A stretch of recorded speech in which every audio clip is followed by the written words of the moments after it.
Welcome to the Recovery Toolkit podcast. I'm Richie. I'm going to be your host. Throughout the series, we're going to talk to a range of different people who will give you tools and tips to help manage your recovery. The podcast itself is being brought to you by Epic Restart Foundation, who are a national charity who support people to rebuild a positive life after gambling harm. Welcome to this week's episode of the Recovery Toolkit podcast. Today, I'm joined by Sam. I'm intrigued, is what I probably am, to find out a little bit more about Sam. Who is he? What his recovery looks like, and see where we can take this conversation, really. So tell us a little bit about your very early days, just prior to getting into recovery. What did that look like? How did the addiction come about? And tell us a little bit about who Sam is. Yeah, gambling started quite early for me, at the age of 16. Year 11, last year of secondary school. I've grown up in a lad culture where we love sports. Post the age of 18, we love drinking. Post 18, Sam? And pre-18. What we used to do after school every day is we'd get the bus down to town and we'd go to a knockoff Subway shop called Baguette Express. We'd sit in there and we'd bang across a Coral bookmakers, and one of us would take it in turns with one of our dad's work ties to go in there to try our luck. And that went on for quite a long time. We'd basically just put 50p football accumulators on, and it was part of what we did socially. Instead of spending our Fridays and Saturday nights on street corners causing havoc to the authorities, we just went round each other's houses and we played poker. So our parents were fine with it because we were safe. Like I say, we were out in the dark causing havoc. They'd get us a few beers in. We'd play a few games of poker. It was, nothing wrong with that. When these games of poker ended, though, I wanted another game. And I didn't think there was anything wrong with that. None of the other lads did. And then it kind of evolved into me getting hold of someone's driving licence who was over the age of 18, walking into that Corals on my own and knowing I'd get ID'd and showing them that. And they looked very similar to me. The ID checks were quite weak back then. And I was in. I made a rapport with that member of staff and the member of staff next to them, so they knew who, I'm that person now, and anytime I walk in here, you will not ID me, blah, blah, blah. And at the age of 16, I'm walking around that bookmakers. You can see the monitors, you can see the papers on the side of all the horses and the greyhounds, the fixed odds betting terminals, which turned out to be absolute poison for me. And it was exciting, it was thrilling. But from there, at the age of 16, to it being quite an innocent thing, doing it with my friends, going to York races, going to Donny races, enjoying it. After about 6-7 years, that then turned into something quite sour, both for me, both for those around me. And everything came to a head on the 31st of December 2016. So, it wasn't instant, was it? Like, from what I'm hearing, it was a snowball effect. Innocent, 16, enjoying big crack with your pals, very social thing, to escalating to something much greater. I might be wrong here, Sam, but when you first put that first bet on, or you had that routine when you were 16, I bet you never thought it was going to take you where it took you. Never. And I think there's a strong message there, isn't there? That you might think it's innocent, you might think, it'll never happen to me, but we just don't know, do we? That's the top and bottom of it. It doesn't discriminate against anybody, does it? I think when it helps you deal with something, potentially, and you get a bit of a thrill from it, it's quite a dangerous thing to be around, isn't it? And especially at that age when, your mind's and your brain's still developing, and it's trying to take in quite a lot in terms of you're going through education still. You're worried about what's next after you've completed your A-levels. You're going to go to university, you're going to go straight into work. There's physical things happening as well around you with your social circles, etc. So there's a lot that is changing in your life at that time. You throw in there a potential addiction when it comes to gambling. Looking back now, I didn't feel it at that point, but I can see how it was a struggle. I've always looked within my recovery at, why did I do that? Why did I continue to do that when those around me stopped? And I do believe there's a cause to someone. It wasn't the gambling that caused my mental health issues or my decline. It was my decline and my mental health issues that caused my gambling. And there was a particular moment just before I placed that first bet where Mum and Dad sat me down one Saturday morning. Just got home from a friend's house. Dad was in the conservatory, and Mum says, you need to come and you need to go get your dad. We need to have a chat. And essentially, Dad was leaving. And I've grown up. I've had a lovely life, really nice life. Mum and Dad, they've not had a load of money, but they've looked after me. They've looked after my sister. We've been warm. We've been fed. We've been clothed. Roof over the head, always. So this was, whoa, what? And I didn't, and I couldn't emotionally process what was going on during that period. Wanted to be there for them both. Kind of disregarded my feelings at the time, and I utilised something that at that point with gambling, I got a sense of warmth and joy and something different. So I've levitated towards gambling during a time which was quite traumatic. I would have said a year ago I've never had trauma in my life, but someone turned around to me and says, no, that's trauma. It doesn't have to be gory, but emotionally you've looked for a different avenue there. So I find that interesting that, again, at that age, life can happen and you can sway to different directions. Yeah, 100%. I think you're quite vulnerable at that time anyway. Big changes in life, hormones, teenage boys, getting introduced to alcohol, gambling, even though it was innocent. Lots and lots of change to then throw that in the mix as well. And I think at them points in our life, Josh Connolly, who's on the podcast, talks about this a lot, of society at those points kind of tell you've got to be brave. Keep it together. Your mum's going through a hard time. Your dad's going through a hard time. This isn't easy on anyone, you've got to keep it together. And it's like, where do you get that release? Where do you get that emotional release? Where do you get the opportunity to talk about how you're feeling? Where do you get the opportunity to open up and be honest and be vulnerable? We don't, do we? Society tells us not to do that. And then what do? We suppress it. And I imagine that gambling then became like a bit of an avoidance thing because I don't want to deal with these things, or I'm not recognizing them in myself currently, but I like this feeling. Yeah. I like what this brings us, and we don't put the two and two things together. It's quite interesting that you say until last year, bearing in mind, I think Sam's been in recovery eight years now. So even in recovery, there's a full journey, isn't there? And there's discovery and there's development, and we learn more about ourselves.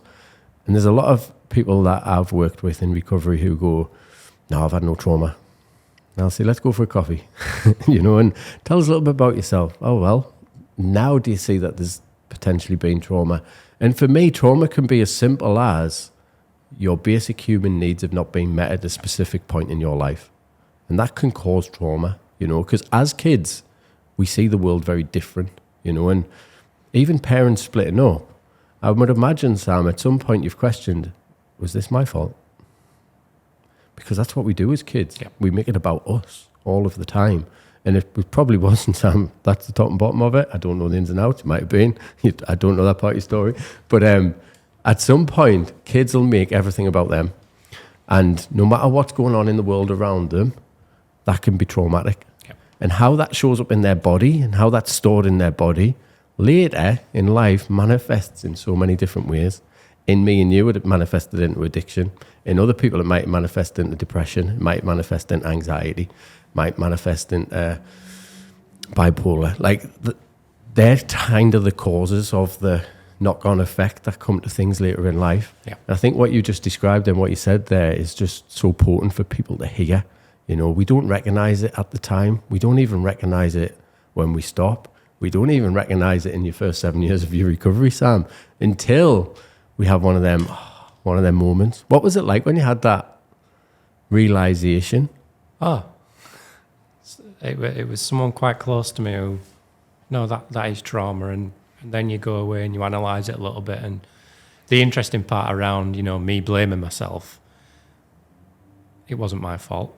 Wasn't my sister's fault. They got back together after about a year, and they live a happier life than me and a much more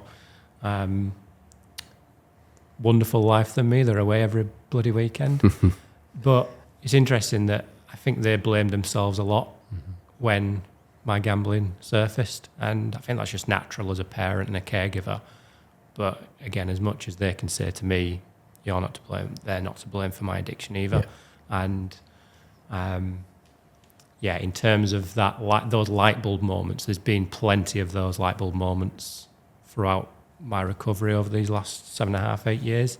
And you learn something every day, every week, every month about you as a person and how you can better yourself. Yeah, 100%. It's never ending, isn't it? No. Journey of self-discovery. People call it recovery, and somebody at Epic Restart Foundation in one of the group coaching sessions said I prefer to call it the journey of discovery. And I just loved it. I love that. Put a trademark on it and use it myself. Now it's not his, it's mine. I pinched it. But that, again, we learn stuff all the time, and that was one of the things that I learned massively. Gambling, come to a head. Yeah, tell us a little bit about what went on there.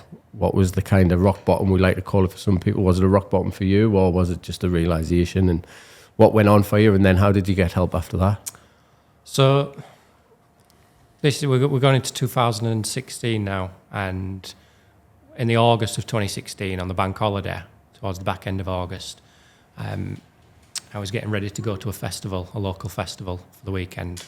And it was actually where I met my partner the year before, so it was quite sentimental. It was her birthday as well. But like every month, on the 25th, I'd blow my wage. And it got to a point by this time where when my wage was coming in, payday loans, I had about 23 payday loans and bank loans. They were basically just gobbling the wage up. So I'd have to go out and get another payday loan to basically reduce the deficit. At this point, though, I'd basically exhausted all avenues. Credit rating was in tatters because of missed payments, letters from bailiffs, threatening action, all that kind of stuff that we both know about.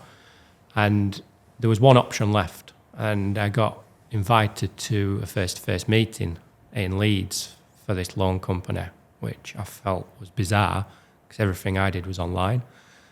Out of pure desperation, I went and did it. Hopped on the train from Halifax to Leeds. Sat in that meeting room, and then after about 5 minutes, the dreaded words came out of her mouth saying, "Can you print off your bank statements from the last 3 months, please, Mr. Starsmore?" And then I knew I wasn't leaving that building with a penny. I was going in there for $5,000, and wasn't leaving with anything at all. And there was an eerie silence for about 3 minutes while she read through. I printed them off, again, out of desperation. And it was just silence while she read through these transcripts of Bet365, loan coming in, wage going out, Sky Bet, Paddy Pope. And it's at that point I walked out, sat on a bench in Leeds, lit a fag, and that was the first time I was scared for my existence. I'd been really low before then, but this is when I thought, shit, I'm going to do something here. I need to do something here, and I can't involve anyone. Got through the next few months, I don't know how, living a really, really poor lifestyle. And everything came to a head on that New Year's Eve of 2016 where I had two options. It came out to my partner in quite an angry, drunken, chaotic state. I'm not going to go into too much detail because I don't want to trigger anyone, but I had a lot of suicidal ideations that turned into actions. Can't have been nice for my partner. She was on the phone to my mum and dad who were in Wales. They got the cash. They got in the car straight back. And once everything had calmed down, we sat in the living room at 9 o'clock that morning once they got back and said, right, what we're going to do? how we're going to address this. And I got a bollocking, but there was unconditional love, unconditional support. There was boundaries around, you need to make sure that there's no skeletons in your closet anymore. You tell us everything and we'll give you everything you need. So from there it was, right, 1st of January 2017, let's go. This is my New Year's resolution. First thing I did to kind of combat what I needed treatment-wise is went to see my GP. Didn't prove very beneficial in terms of any signposting. He didn't know what to do with me. He didn't have the knowledge, which I know there's a lot more awareness out there now from the healthcare professions to provide those signposting options, but in 2017 there wasn't. Offered me meds for the depression and anxiety that he had identified, but I didn't want to take them. So I went to GA, Gamblers Anonymous, and GA was tough. I was sat in that room twice a week at the age of 24, and I was looking round this big group of table with 25 other men and women, and he'd lost his car, she'd lost a house, he's going through the criminal justice system, he can't see his kids. I'm like, well, I've not lost any of that. Why am I sat here? Yeah, I've lost a shitload of money. But there was something in me, a sense of maturity, which I'm so glad I had, that said, no, you haven't lost that, but you will. If you don't come in here twice a week for 2 hours and sit down, you're going to lose that. It's not if, it's when. And I thankfully sat on that seat for 2 years, up until, what I would say is when I realised the difference between abstinence and recovery. Yeah, I'm sitting nice and quiet, Sam, because everything you've just said gives us goosebumps, because it's so relatable.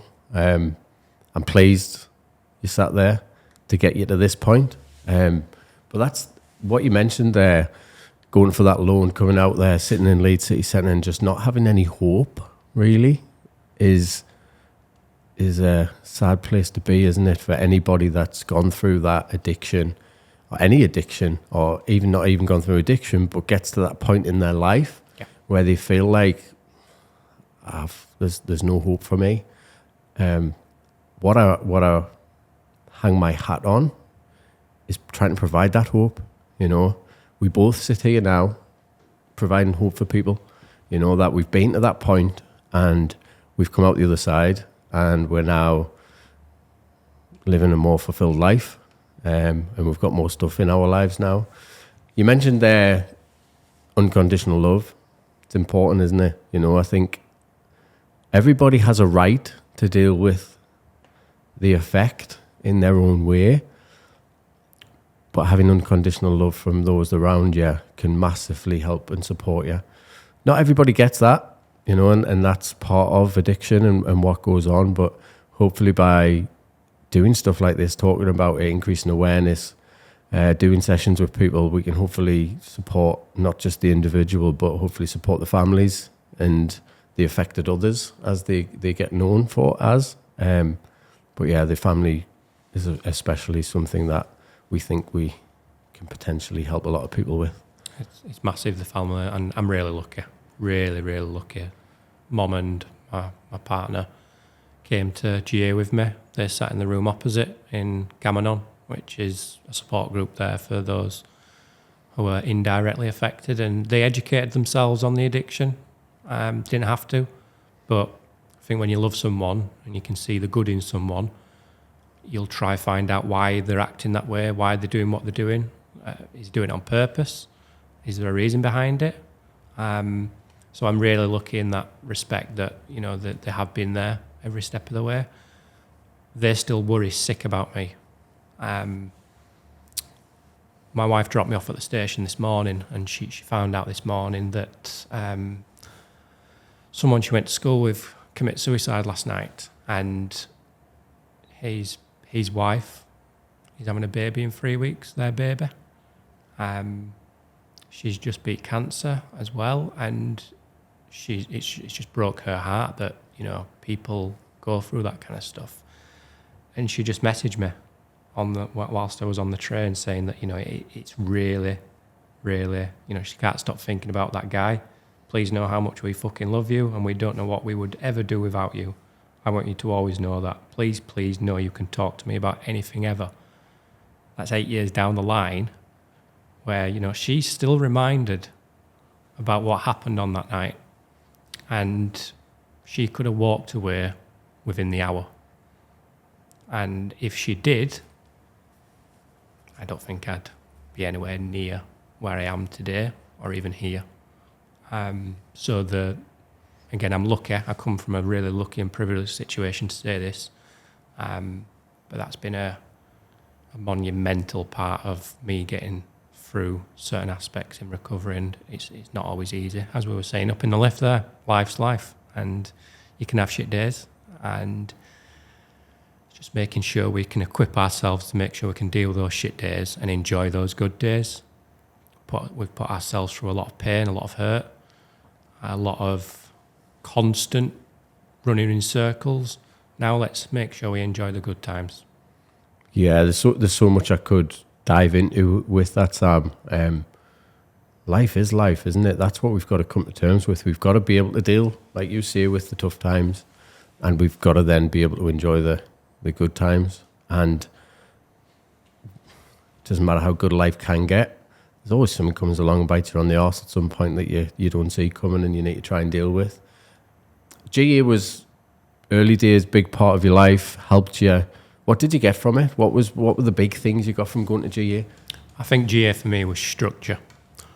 Surrounding myself with people who've been through similar experiences, like-minded people, like-minded thinking, sharing what's worked, what's not worked. You can go around a room and you might have 10 people who've done 10 different forms of treatment outside of GA.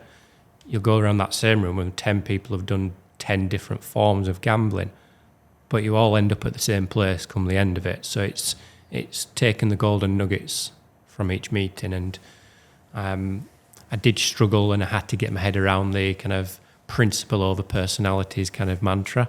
And again, I think that was just due to my age, that there wasn't a lot of people my age there. They come, after 2 weeks we won't see them again, and that hurt. And you do think, where are those people now?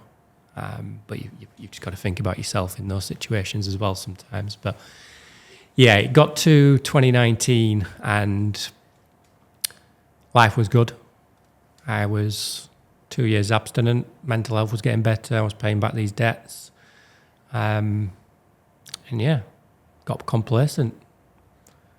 February 10th of 2019, that's when the first relapse happened, and you could have seen it a mile off, an absolute mile off. It was brewing for about 6 weeks, and I did nothing about it. I could have intervened. I could have spoken to my GA group. I could have put things in place to stop. But I essentially found myself in town on a Sunday afternoon with 6 pints down me, having been watching slot machines on YouTube for those previous 6 weeks, having basically dreamed about these fixed odds betting terminal. Government announced that in the April of 2019, the stake limits were going to be reduced from £100 per spin to £2 per spin. And I was like, I want one more go at the Big Daddy. I could go do it online, but those fob tees in those bookies, that's my home. That's my comfort zone. And I couldn't get it out of my head. With alcohol, though, you don't rationalise things as good. And yeah, basically went in there with my credit card. My credit card didn't work in the machine. So I had a chance there to just go home. No, I went outside, went to Cash Point, pulled 300 quid out. Pulled another 300 quid out, and yeah, I spent about 45 minutes in there playing roulette, which I loved. Absolutely loved it. There was no one else in there as well. It was a Sunday afternoon, about 5 o'clock. And yeah, managed to walk out of there somehow with more money than when I walked in, which I think didn't help. But for the next 5 days, I told my wife immediately, next 5 days, I was in a worse position when I first entered recovery, because It's that realisation that shit, it's still there. This isn't going away, and yeah, you're not recovered. So yeah, that was tough. That first relapse, and then the second relapse in the same year, in the November of 2019. That was completely different. That wasn't an urge to gamble. That was me hurting someone in a way that I thought I could. I had an argument with my wife. Something as silly as we were at a bonfire. She wanted to get a taxi home. I wanted to walk home. We walked home. She went upstairs. I stayed downstairs. All right, how can I get her back? Logged on to a black market casino. And yeah, just shoved my whole wage in there, which was gone. And I think that, for me, and that's the last time I placed a bet, 1st November 2019, that for me still crushes me now. We're nearly 5 years away from that. It's just the way that I, as an individual, could do that to the person I love the most. And that's what made me sick at that point. And I looked in a metaphorical mirror. I didn't look in the mirror, but I did some self-analysis that told me, you aren't recovering. You're still that same person as you were 3 years ago. You've still got those same character traits. So something had to change, and something did change. Yeah, and that's so important, that one sentence that you've just said there. How long in recovery then? 3 years. 3 years in recovery, abstinent, but not recovering. And we see so many people like this, you know. We stop gambling, we think all of our problems are going to go away, we're going to sort our life out, we're going to be totally fine. Yet we think it's just going to happen. And I think that's the bit that is missing in a lot of people's early recovery, is looking in the mirror and going, how do I become a better version of myself? And I say that so much because it's the difference between abstinence and recovery. And I think that is such a powerful message, Sam, what you said. I wasn't recovering, I was just being abstinent. And actually, who's still lurking, in my case, in the background, I say this all the time, my mum hates it that I say it, but Richie the twat is lurking in the background to come and jump on me back and do what he wants to do, if I'm not careful. You know, there's a few times just in the last few weeks where Richie the twat showed his face and I've got angry, you know, but I've got tools in my toolbox now to help us deal with that anger.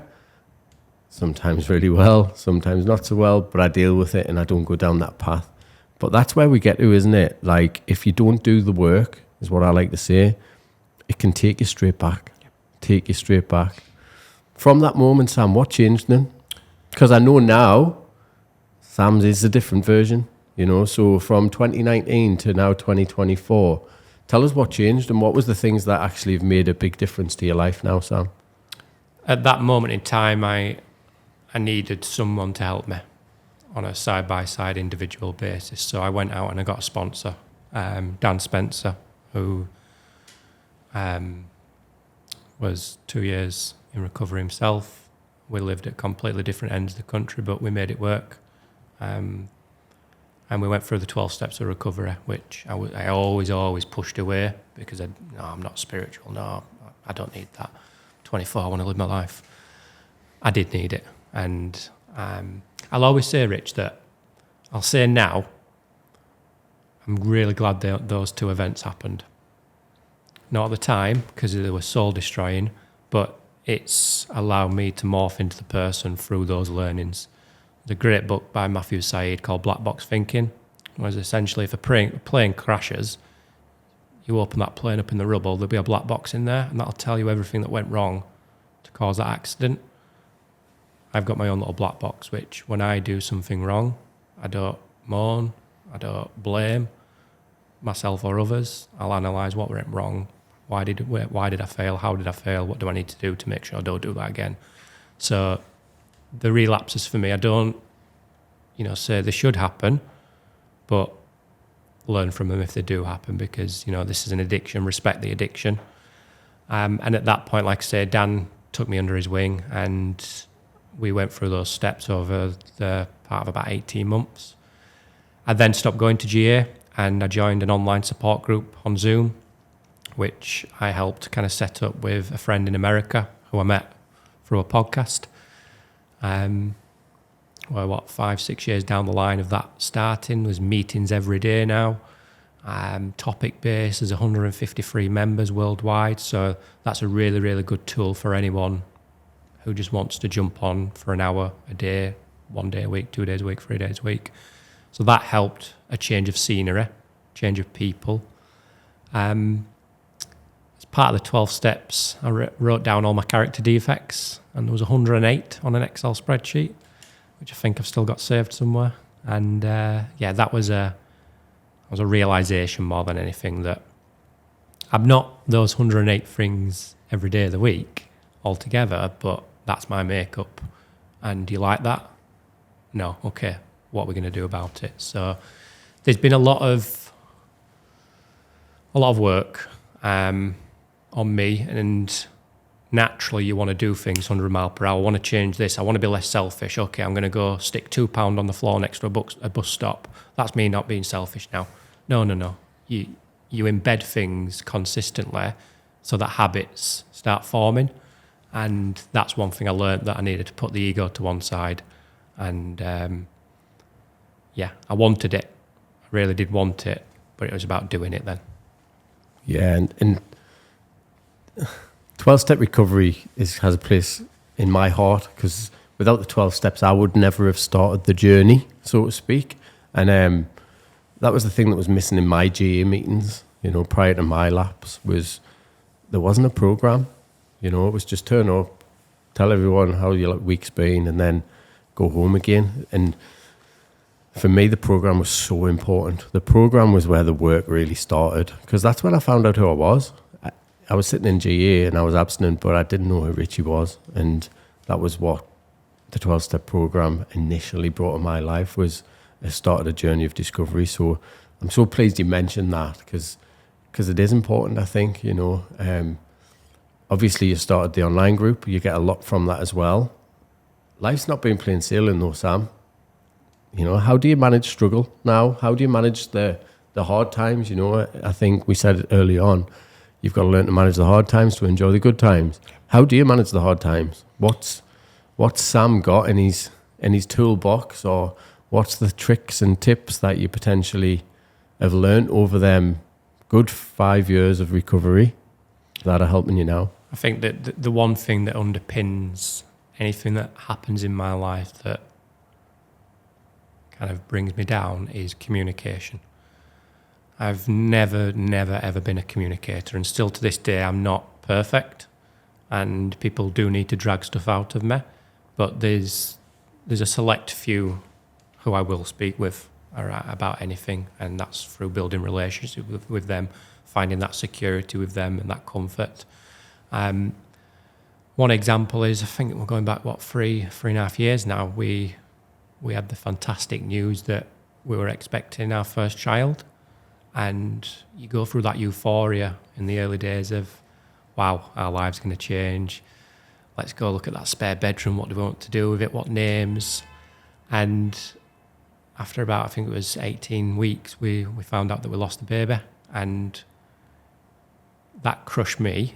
But just seeing what it did to Libby, my wife, that crushed me even more. And the one thing I'd go and do in any situation like that is go gamble. But I had that maturity. I had that kind of experience of the 12 steps behind. If you go do that, you're not only ruining your, recovery in your life, you're ruining that person who's also on her hands and knees at this moment in time. So, okay, who do I communicate with? Because I need to look after her. But how do I look after myself?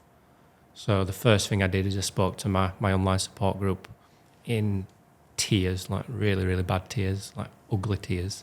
It's not in that. Yeah. And I'm not an outward emotional person. I barely ever cry. I think I've cried about 4 times in my life. 3 of them being at Wolverhampton Wanderers football stadium. It was utilising what felt comfortable and what I know and what will help and what will, it's still going to be pain there, but make sure you keep yourself accountable to what is a bad situation. It's easy in those circumstances to just click the fuck it button and I've got an excuse to go do this. But instead, actually use this as a learning step to, I've got over that. Anything else that comes up, whether it's of similar severity or worse, just use that as motivation. Say, well, no, I can handle this. We can handle this. And I've got someone there who is relying on me in a really emotionally difficult time. So, yeah, life does throw its curveballs, and I don't have the perfect life. I don't really want the perfect life because I don't think it exists. We argue. You know, we're two brand new parents. We've got a little girl now. We're two brand new parents. It's life's life. You know, sometimes you get pissed off at work. You get pissed off with your friends, your partners. You've just got to think of ways in which that won't take you back down a path or a mindset that you revert to your normality. Because that, you know, gambling, especially for me and you, it was a normality. And the way that we dealt with things, whether it were happy, sad, angry, etc. So, yeah, I've really built up kind of a resilient outer core that states, yeah, you can throw stuff at me, but I ain't going to go that way. I ain't going to go gamble just because you're throwing this stuff at me. I'm not going to do it. What stops you, Sam? So if we go deep into our core, we have all of them coping strategies, them destructive coping strategies are in there. We know they're there. We can potentially go to them. I think through recovery, you learn to find new ways to put in your core. You know, there's new things in there. I know you're talking about an outer core that helps you backhand things away, so to speak. What else is in your inner core now that helps you deal with the times that you're pissed off with your friends or pissed off with work or pissed off with family or whatever? Like, what's some of the things that really are tangible, go-to things that Sam needs to do to keep himself well? I think what I'll start off by saying on that is, even though I've been in recovery for 8 years, I've not had a bet for coming up to 5 years, I still do struggle a lot. I'd say on a daily basis with gambling, like the thought of it. And I don't know whether, you know, that's to do with environment or current financial situations or whatever. But I do still struggle. It's always there. I work in the space, etc. So I'm always thinking about it. I'm always looking at it. You can't miss it with, you know, the exposure that we get in our society nowadays. But for me, there's one main thing, and that's when I get out of that bed on a morning, I tell myself, you aren't going to gamble today because you've got a little girl in that room next door who is reliant on you, not financially, but as a father. And if I gambled, I think it would crush me to a point where I wouldn't be able to look at her, you know, certainly for the first few days. I don't want that. I've built a really, really nice life. I brought someone into this world who's experienced that really nice life because of my recovery. I do not want to jeopardize that. Don't want to put her through it. Don't want to put my wife through it. Don't want to put my parents through it, my friends, everyone who's surrounded me with their love and support. I don't want or need to put them through that. I've got a dog, and he's not a magic dog who talks to me, but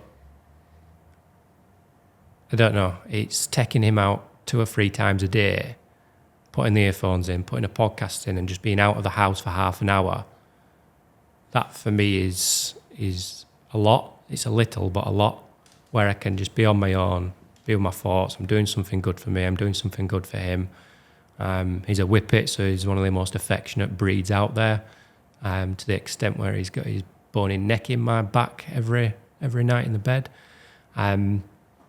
But yeah, I live a really simple life now, and I like that. There's no chaos on a weekend. There's no chaos during the week. I've not got those Monday morning trembles. And yeah, it's understanding what makes me happy, who makes me happy, and how do I make sure that continues. Yeah, lots of positives there. I've seen your journey in recovery over the last good few years. We've known each other probably since COVID. Yep. I think was probably when we first met each other online, obviously. But what opportunities have come for you since 2019? I want to say got your shit together in terms of like working on yourself, becoming better version, good recovery. What opportunities have come your way since then? So let's go back actually to when we first met on Zoom, and it was just, I don't know why we caught up. We were just interested in getting to know each other, weren't we? And we both knew we worked in this space. We both had lived experience. And I think it was the second time we caught up. You said to me, "I've just run a marathon with no training, with some scabby trainers." Like, eh? Are you all right? I didn't know the answer to that either.